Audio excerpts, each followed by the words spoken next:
Assalamualaikum warahmatullahi wabarakatuh. Halo anak-anak semuanya, bagaimana kabar kalian hari ini?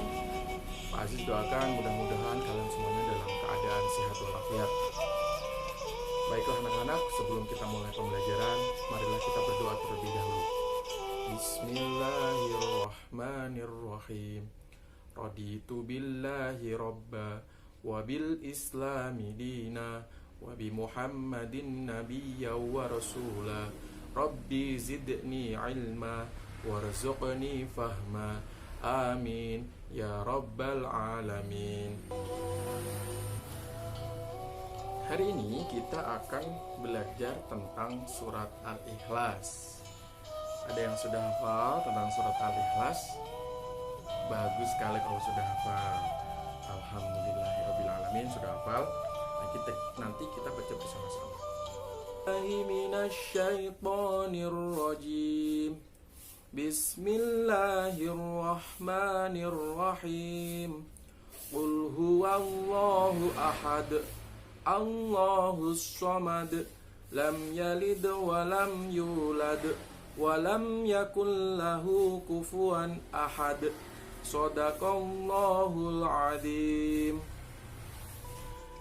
Baiklah anak-anak, jadi surat Al-Ikhlas itu adalah surat pendek yang berada di juz 30. Dan surat Al-Ikhlas ini berada di urutan yang ke-112. Anak-anak tahu dalam Al-Quran ada berapa surat? Iya, bagus sekali, ada yang tahu. Jumlahnya ada 114 surat. Nah, surat Al-Ikhlas berada di urutan yang ke-112 dan diturunkan setelah surat An-Nas. Ya, udah tahu kan surat An-Nas? Ya, bagus. Surat Al-Ikhlas ini terdiri dari 4 ayat. Artinya adalah kemurnian.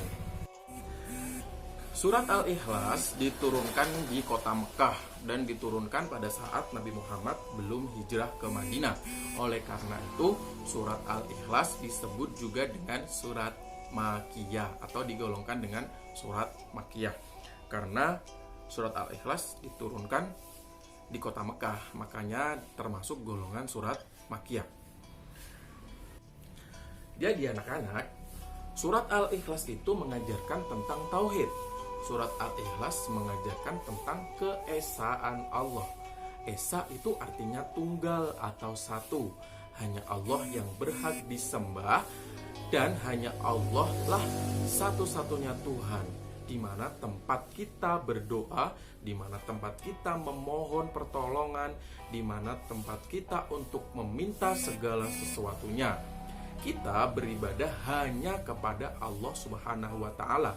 Jika kita beribadah kepada selain Allah Subhanahu wa Ta'ala, maka itu disebut dengan syirik. Syirik itu apa artinya? Ada yang tahu? Nah, kalau nggak ada yang tahu, saya kasih tahu. Syirik adalah menyekutukan Allah. Menyekutukan Allah itu adalah termasuk perbuatan dosa besar. Allah tidak akan mengampuni orang yang melakukan dosa syirik. Karena Allah itu esa, tunggal, maka Allah tidak punya anak. Allah juga tidak punya bapak. Dan Allah itu berbeda dengan makhluknya. Kalau makhluk kan dilahirkan, tapi Allah tidak dilahirkan. Karena Allah itu adalah wahdaniyah, esa atau tunggal. Allah tidak membutuhkan bantuan makhluknya, karena Allah maha kuasa. Tak ada satupun yang bisa menandingi kekuasaan Allah. Karena Allah itu maha kuasa dan Allah bisa melakukannya sendiri tanpa bantuan makhluknya.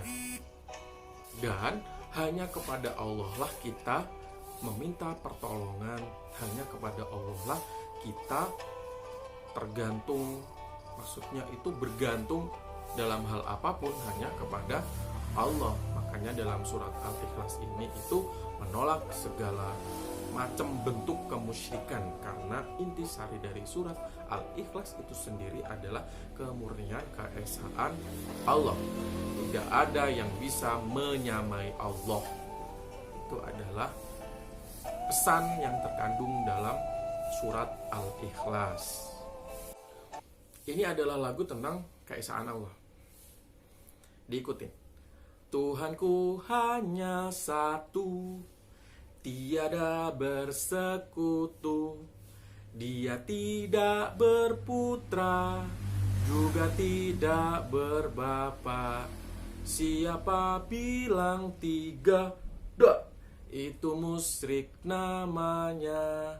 Orang seperti dia, nerakalah tempatnya. Baiklah anak-anak, itulah tadi sedikit materi tentang surat Al-Ikhlas dan bacaan-bacaannya dan pesan-pesan pokok yang terkandung dalam surat Al-Ikhlas. Pak Aziz berharap apa yang Pak Aziz sampaikan barusan bisa bermanfaat buat anak-anak semuanya. Jangan lupa dihafalkan ya surat Al-Ikhlasnya. Sampai ketemu lagi di pelajaran berikutnya. Terima kasih. Wassalamualaikum warahmatullahi wabarakatuh.